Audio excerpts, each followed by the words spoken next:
My name is Charles L. Brown, better known as Charlie Brown. I'm a retired Lieutenant Colonel in the United States Air Force. I spent approximately 23 years in military service and the latter 7 years as a senior foreign service officer. In my career, I spent about 15 years abroad. I started out as an enlisted man in the Army, in the West Virginia National Guard in the fall of 1939, enlisted in the regular U.S. Army in the Signal Corps in June of 1940 upon graduation from high school. Started training as a pilot in July of 1942, was commissioned as a second lieutenant pilot in April of 43. Trained as a B-17 pilot aircraft commander, went to Europe, arrived there early November of 1943, commenced combat as a B-17 pilot on 13 December 1943, flew my 29th and last complete mission on the 11th of April 1944. Combat during this period was fairly severe. I just completed a survey of my 31 attempts at missions, and every time we went into the air, we had 235 casualties during those 31 missions. And anyway, very fortunate to complete it.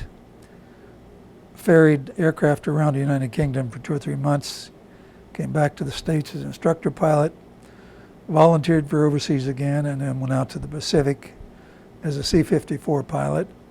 Flew into China, Burma, India. Left the service December of 45, 1 year of college, very bored, back into the Army for a year, went to Japan as a military police officer and ended up commanding a counterintelligence unit.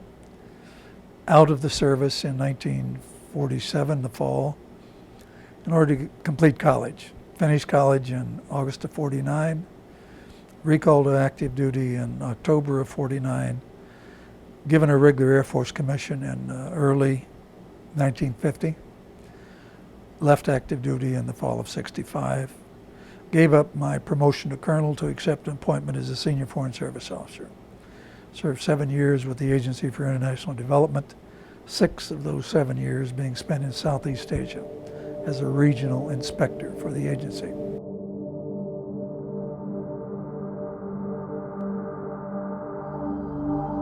Basically because of my counterintelligence training and police work in an outfit called Office of Special Investigations. Since I had one of the few pilot-trained investigators, I ended up doing a lot of investigations of unusual aircraft accidents in which sabotage was suspected, and as a consequence became acquainted with some outstanding scientists, and worked with the Air Technical Intelligence Center on a project called Grudge. At that time, Office of Special Investigations was a worldwide investigative unit in the Air Force, and were given the responsibility of investigating what became known as unidentified flying objects. The title within the center was Project Grudge. My job was the District DO5 of Wright-Patterson. We received these worldwide reports, and my job was to hand carry these reports over to the technical center and coordinate them with the project officer, answer any questions from an investigative viewpoint that I could assist on. And I did that for approximately 2 years until the fall of 1951. When I left Wright-Patterson, Colonel Dunn was nice enough to give me a 2-page letter of appreciation for my work with Project Grudge. And so far as I know, that is certainly one of the early formal recognitions of work of an Air Force officer with Project Grudge.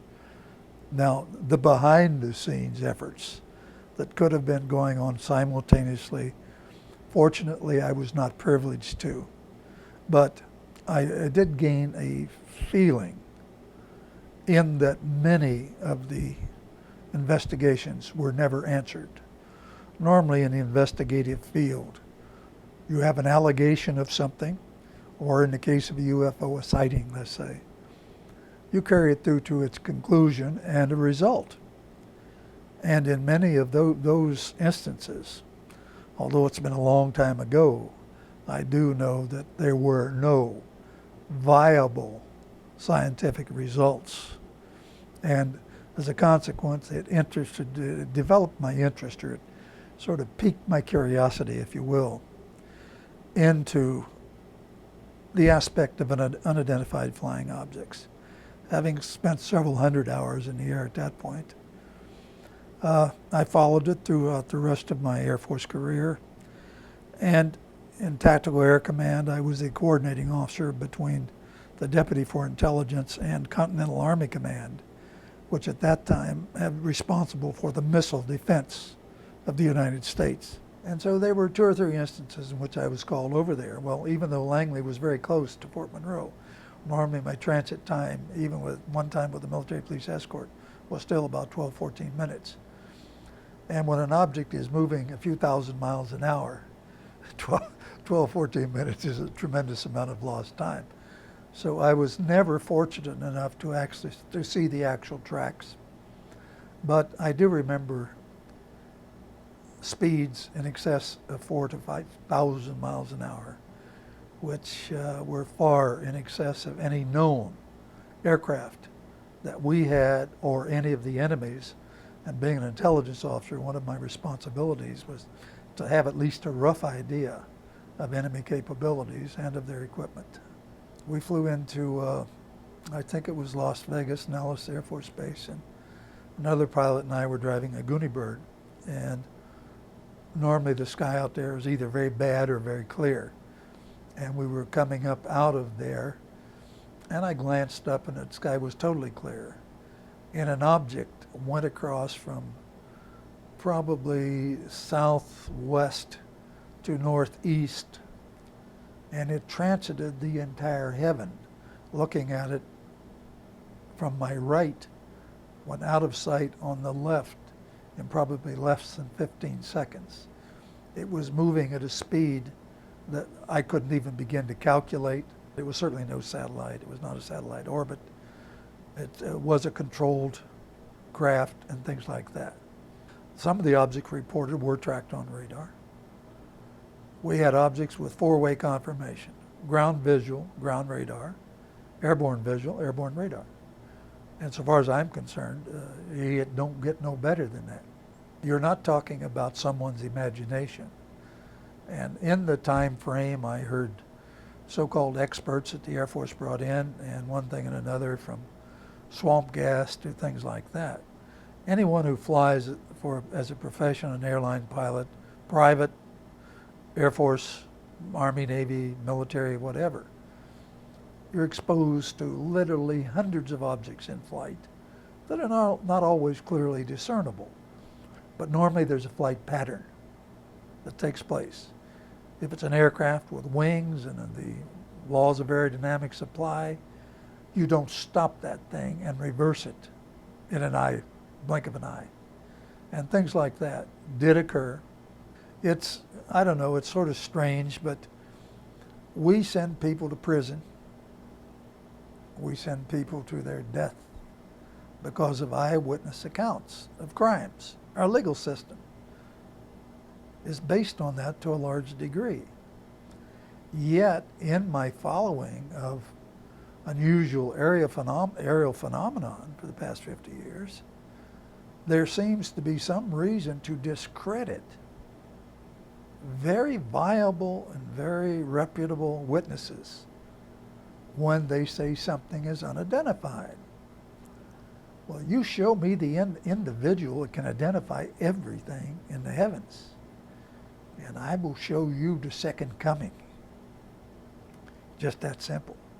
Because I don't care how technically qualified you are, and for someone who is not there to voice an opinion, oh, they saw such and such and such and such. Every time I see a special on UFOs or unidentified phenomena, you always have experts. And my question is, when did they get off? What was the stop that dropped them, that qualified them to be experts? And I have a real problem with that. I truly believe that phenomena have been visiting this planet long before Project Grudge.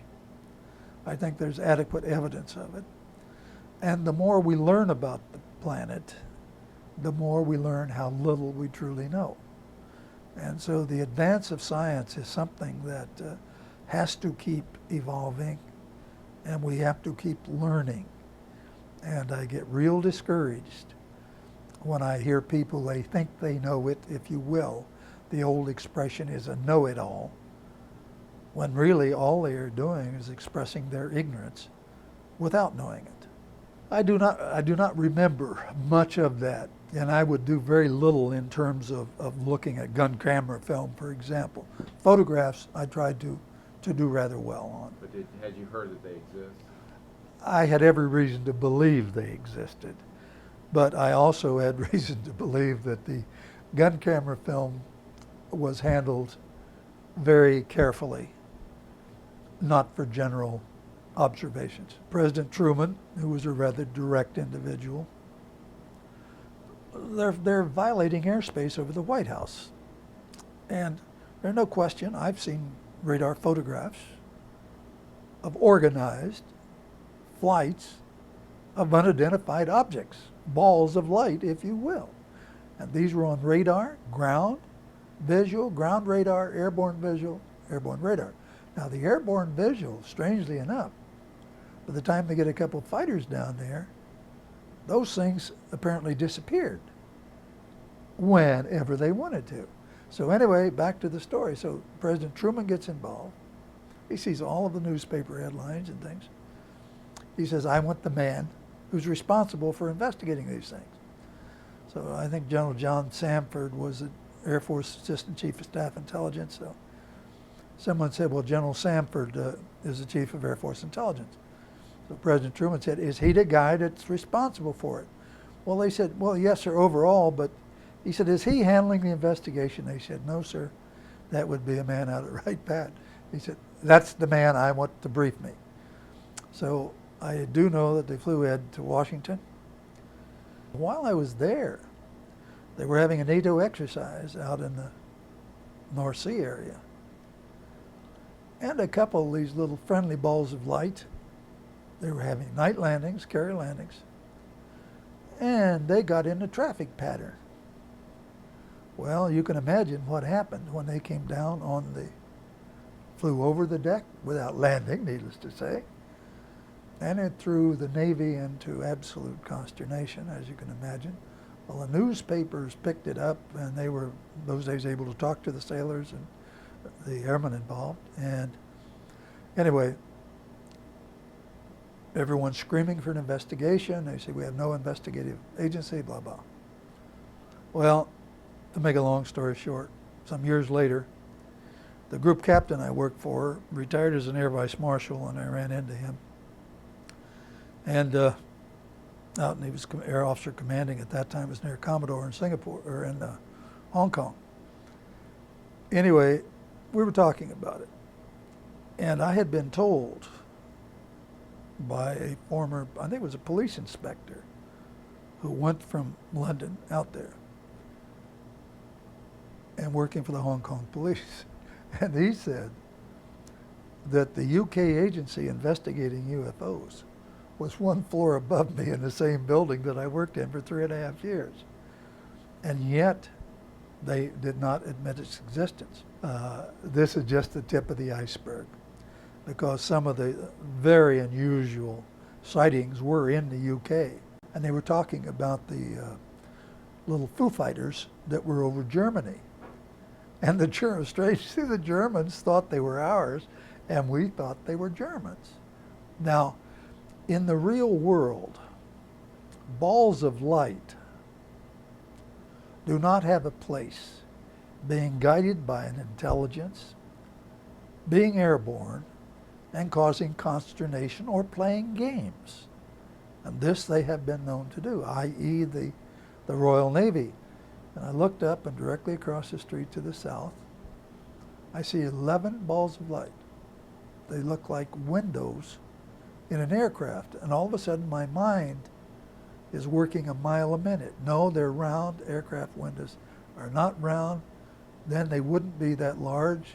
We had 5 on top of 6, moving at a very nominal speed, maybe 300 or 400 miles an hour. And I just started to say something to my friend, look at that, whatever it is, and they turned off. They appeared and they disappeared. I was looking at the point in the sky when they appeared. They disappeared. So what do you do with it? So far as I'm concerned, that is totally inexplicable based on my judgment, my background, and my research. They are from someplace else. I do know that there are agencies of our government that can manipulate data, if you will, images, and particularly in the last 20 or 30 years, with the advent of such as I'm speaking into this beautiful digital camera. And you can create or recreate. My fascination with UFOs is based on my belief that craft, intelligently operated craft, have basically violated our laws on this planet, our physical laws. And they have done that for a long time.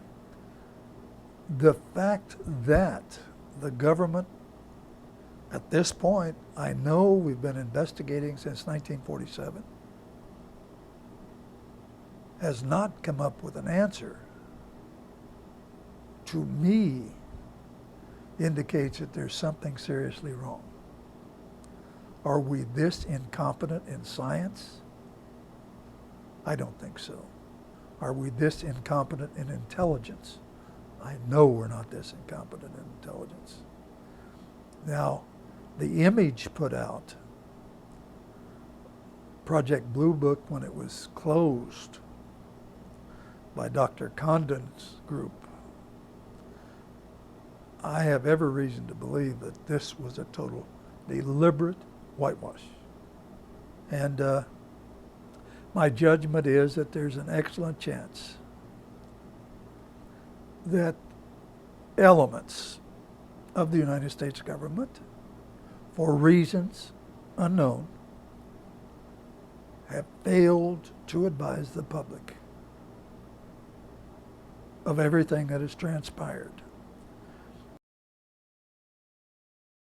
Investigation of UFOs. I believe that they have been investigated for an extended period of time, and that the general public is not being made aware, fully aware. Bits and pieces, programmed responses, and things like that. So it's strange that you should be interviewing me prior to a national election, because all you have to do is turn on a television set or listen to a radio, and you hear and see the results of professional programming. We make blind men see and injured people walk and things like that, and we make people talk in a certain fashion, and we give them intelligence, and we can do a lot of things. We can also hide a lot of things. I knew from engineering manuals and from research done at MIT that if you went from totally dry air to totally saturated air, you should improve the efficiency of an engine by about 2%. Well, by humidifying air, at that time, I thought it was all I was doing. I was getting 20, 30% improvement in the efficiency of an internal combustion engine. Well, engineering people and scientists just wouldn't believe it. So I went ahead, not knowing better, I started selling them. Well, some strange things started to happen, and government agencies moved in, and particularly the Federal Trade Commission. EPA was satisfied but no government support. Finally, the administrator of EPA had asked the director of their research lab in North Carolina if I ever showed up, if he would work with me. So I showed up without knowing that he had called him with a diesel vehicle. Very spectacular results in that. So far as I know, it was the first diesel ever tested in a United States EPA laboratory that simultaneously reduced all aspects of measured diesel emissions, plus improved fuel economy up to 23%. So far as I know, no one has ever equaled it. The Federal Trade Commission had performed literally an illegal act. The statement, precise statement made to the attorney for a large dealer in Washington was, we, without identifying we, don't care whether it works or not. We just don't want people buying these large American cars. I could not, when I got that report, I couldn't imagine an officer of the United States government, this is 1979-80, saying that. I flew to Washington, went into the Congress, met the general counsel. He questioned me at length. I had documentation.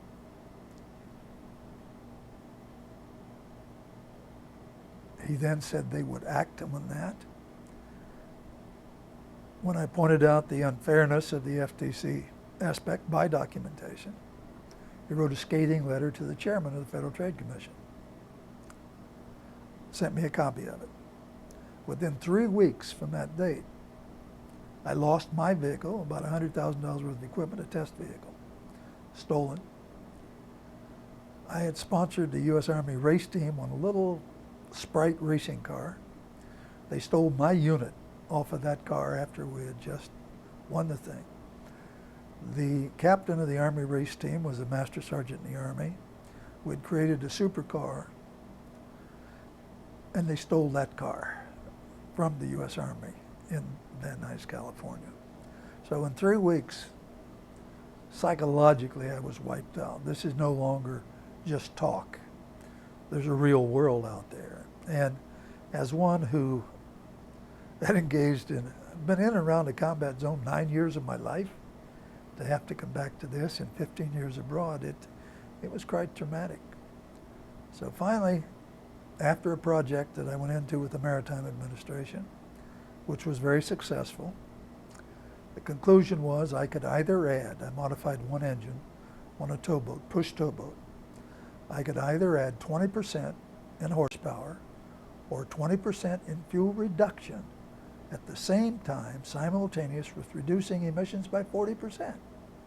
Near the end of the project, 2 months before, MARAD said, our agreement's off, we're going to cancel the project. And I said, you can't do this, we've done it. I said, well, I'm going to finish the project. The agreement was 50-50. I paid for the last 2 months of the test. At this point, when I finished the project, they said, we don't want 50 copies, we're not going to distribute it, we only want 10. Not only that, we want all of your notes and all of your records. I'm saying, you really don't have a right to those. Yes, we do, we paid for them. So you don't argue with the government. So I made copies of everything I had, several copies, distributed them at various points, and sent them the originals of all of this. What I did not know at the time, I put in a call to the chief engineer who had set up the project. He was never available. The number 2 engineer was never available. So I finally called the controller.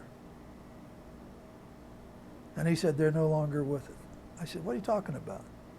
He said, they have eliminated the research division of the Maritime Administration. So someone did not want this concept to be successful. At 2 minutes after midnight, just into my birthday, call come into my room. I'm just getting ready for bed. I got back from a little restaurant nearby. Please get out of your room, sir, immediately. And I said, well, if you tell me who you are and why, I'll get out. Well, this is the desk clerk, and this poor man's voice was breaking. He said, we've just got a call, there's a bomb in your room. I said, I don't think I'll discuss this any further, so I hung up, went out. Low motel, single thing. By this time, they're evacuating the whole motel. People get out, 12:30 at this point in the night. Police come, huge numbers, and the fire department, and one thing and another. And so I said, I'll check into a Holiday Inn, which I did. Parked, lighted area right in front of the front. This beat up old car. I let the outside get down, but the mechanics of it, and I had several thousands of dollars worth of equipment in. Next morning, 6:45, I look out, there's a blank space where my car was. They'd stolen my car. Police recovered it 2 or 3 weeks later. All of my test equipment. I had built a prototype carburetor. That was the last time I ever did that. I'd actually built the thing. And everything was gone. And psychologically, again, it sort of zapped me. So somebody was following me. My phone was tapped. No question about this. There was no logical reason for it. My unit was offered by this dealer free with every new American car, truck, or van purchased. I made that stipulation, it had to be American made. My concept really, I truly believe, I think I've just opened a door on a whole new field of science. This is not just my judgment, but at least 3 or 4 PhDs in physics, chemistry, and engineering. And out of air, I make it more than just providing oxygen for the combustion process. There are combustion stimulating molecules and radicals generated in this process. Thunderstorm in a bottle. My concept can work as a retrofit item on older vehicles and people who want to keep them, but particularly on the major polluting vehicles, which are 18-wheelers, diesel automobiles, diesel cars or buses and stuff in cities, towboats, such things, ocean-going vessels even. I think the potential is for power-generating plants based on research done in Europe, in England, and by Max Planck in Germany. I have every reason to believe it can be made to work on power-generating plants. You would not even see white smoke coming out of one. I'm 90% certain this can be made to happen with a minimal investment. Had at the beginning, 25 years ago, the oil companies gotten fully behind me and whatnot, it might extend the useful life of existing oil on this planet, which is a finite source. And they have been using a substance called MTBE for years. And this, now we're just learning. Well, we've known for a long time, but early approval of that was done without any logical scientific base. It was done on a wishful basis. Let's do this and hope it doesn't hurt. Well, it hurts. So anyway, my concept adds oxygen to the air, among other things. Everything it adds is an oxidant. It helps the planet. Even CO2, when you use less fuel. CO2 is not a controlled emission. But if I can reduce it by 20%, that is going to help the ozone layer. All right? The mixtures of various gases, including CO2. So far as I know, it is probably the most fault-free concept. And in essence, I was advised by an agency of the United States government a few years ago that if I could do what I say I can do, it was a new field of science. Well, I've known it's a new field of science since I can find no competitive concepts. It's always confused, if you will, and that's a polite term, as a vapor injector or a water injector. It is neither one of those. I have used it on a vehicle with a water injector and with a vapor injector, and it still performs.